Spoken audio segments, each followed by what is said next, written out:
नमस्कार। स्वागत है आपका एसजे कोचिंग सेंटर में। आज का ये वीडियो प्रवेश परीक्षा कक्षा 9 के लिए है। जो बच्चे अटल आवासीय विद्यालय प्रवेश परीक्षा कक्षा 9 की तैयारी कर रहे हैं उनके लिए ये महत्वपूर्ण है। इसके साथ साथ जो बच्चे आर्यभट्ट टैलेंट सर्च टेस्ट की तैयारी कर रहे हैं उनके लिए भी ये महत्वपूर्ण है। और कुछ बच्चे ऐसे भी जुड़े हुए हैं यहाँ पर मुझसे बात करते रहते हैं जो सर्वोदय विद्यालय की तैयारी कर रहे हैं, तो ऐसे बच्चे भी इस वीडियो को पूरा देखेंगे, ठीक है। क्योंकि इसमें जो क्वेश्चन कराने वाला हूँ जो आप लोग के सिलेबस में विज्ञान का जो सिलेबस होता है यही से ही क्वेश्चन लिए जाते हैं, तो आप लोग भी पूरा वीडियो को जरूर देखिए। और अटल आवासीय विद्यालय की तैयारी जो कर रहे हैं उनके लिए बच्चों बेहद ही महत्वपूर्ण है, तो इसमें से प्रत्येक क्वेश्चन को जरूर देखिए, ठीक है। तो चलिए शुरू करते हैं।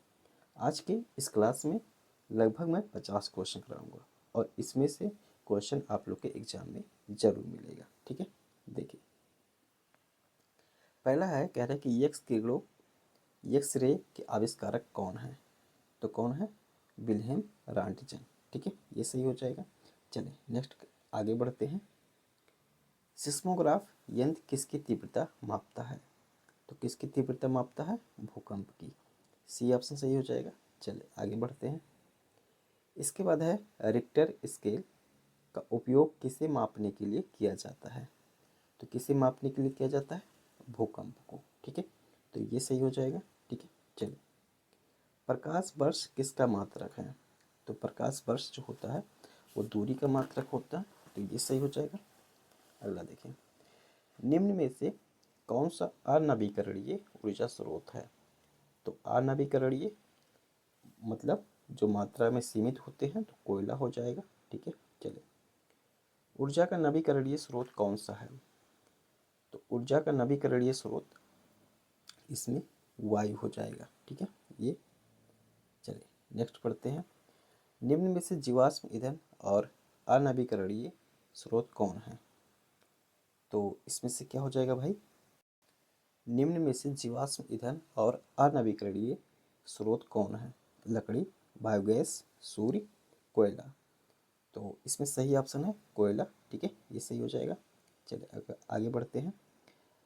प्रसिद्ध भारतीय वैज्ञानिक जिन्हें नोबेल पुरस्कार मिला है वो कौन है? तो कौन है वो? सीवी रमन है, ठीक है, ये सही हो जाएगा। चलिए आगे बढ़ते हैं। विद्युत बल्ब का आविष्कार किसने किया? तो विद्युत बल्ब का आविष्कार किसने किया था? थॉमस एडिसन ने, ठीक है, ये सही हो जाएगा। चलिए आगे बढ़ते हैं।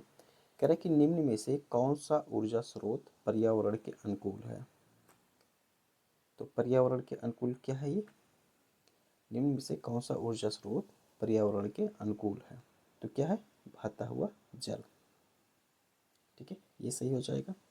चलिए, वह ऊर्जा स्रोत जो एक बार उपयोग करने के बाद पुनः नहीं प्राप्त हो सकता, तो क्या होता है?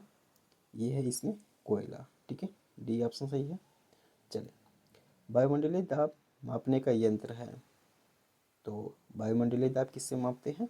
बैरोमीटर से, ठीक है, तो ये सही हो जाएगा। चलिए आगे बढ़ते हैं। इनमें से जीवाश्म ईंधन का उदाहरण कौन सा है? तो जीवाश्म ईंधन का जो उदाहरण है ऑप्शन नंबर सी, जीवाश्म ईंधन, पेट्रोलियम और कोयला, ठीक है, ये सही हो जाएगा। चलिए, समय की सबसे छोटी मानक इकाई क्या है? तो क्या है? सेकेंड है, ठीक है, ये सही हो जाएगा।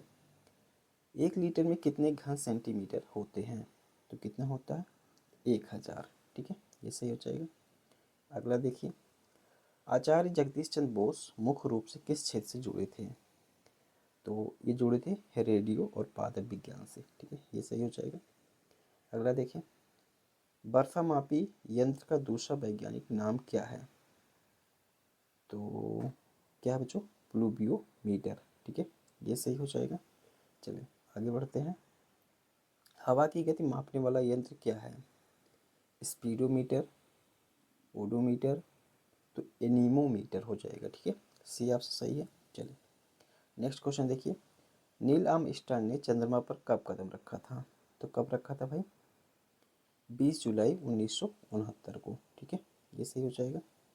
चलिए नेक्स्ट क्वेश्चन देखिए। दृष्टिबाधित लोगों के लिए ब्रेल लिपि में कितने बिंदुकित डॉट होते हैं? तो कितने होते हैं बच्चों? 63 56, 26, 100। तो इसमें सही ऑप्शन है बच्चों 56 होते हैं। ठीक है, तो चलिए आगे बढ़ते हैं। निम्न में से नवीकरणीय संसाधन का उदाहरण कौन सा है? तो इसमें क्या है, पवन ऊर्जा है, ये सही हो जाएगा। चलिए आगे बढ़ते हैं। ऊर्जा का गैर परंपरागत स्रोत कौन सा है? तो क्या है, गैर परंपरागत स्रोत जो हो जाएगा वो परमाणु ऊर्जा हो जाएगा। ठीक है, ये सही है। सूर्य में ऊर्जा का निर्माण किस प्रक्रिया से होता है? तो किससे होता है? फ्यूजन से, नाभिकीय संलयन से। ठीक है, ये सही हो जाएगा। चलिए आगे बढ़ते हैं। पृथ्वी पर सभी जीवों के लिए ऊर्जा का अंतिम और मुख्य स्रोत क्या है? तो ये क्या है? सौर ऊर्जा है। सी ऑप्शन सही है। चलिए, शरीर का तापमान मापने वाला यंत्र कौन सा है? तो कौन सा है बच्चों? यह है थर्मामीटर। ठीक है, चलिए, ध्वनि की तीव्रता मापने की इकाई क्या है? तो ध्वनि की तीव्रता जो मापी जाती है वो डेसिबल में मापी जाती है। ये सही हो जाएगा। चलिए अगला देखिए, विद्युत धारा की एसआई इकाई क्या है? तो विद्युत धारा की जो एसआई इकाई है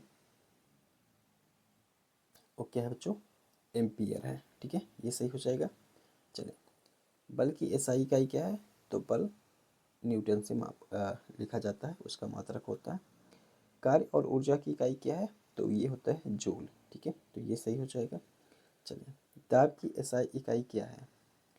तो दाब की एसआई इकाई जो है वो है बच्चों पास्कल। ठीक है, ये सही हो जाएगा। चलिए नेक्स्ट क्वेश्चन देखिए, प्रकाश का वेग स्पीड ऑफ लाइट सबसे अधिक कहाँ होता है? तो कहाँ होता है बच्चों? निर्वात में होता है। ठीक है, ये सही हो जाएगा। विद्युत का सबसे अच्छा सुचालक कौन सा है? तो क्या होता है बच्चों? तांबा होता है। ठीक है, डी ऑप्शन सही है। चलिए, ध्वनि तरंगे किस प्रकार की होती हैं? तो ध्वनि तरंगे जो होते हैं वो अनुदैर्घ्य होती हैं। ठीक है, बी ऑप्शन सही है। चलिए, हरे पौधों में भोजन बनाने की प्रक्रिया क्या कहलाती है? तो प्रकाश संश्लेषण कहलाती है। सी ऑप्शन सही है। प्रकाश संश्लेषण के लिए कौन सी गैस आवश्यक है? तो कार्बन डाइऑक्साइड आवश्यक है। ठीक है, ये सही है। मानव शरीर की सबसे बड़ी ग्रंथि ग्लैंड कौन सी है? तो मानव शरीर की सबसे बड़ी ग्रंथि जो होती है वो होती है यकृत। ठीक है, ये सही हो जाएगा। चलिए नेक्स्ट क्वेश्चन देखिए, रक्त का लाल रंग किसके कारण होता है?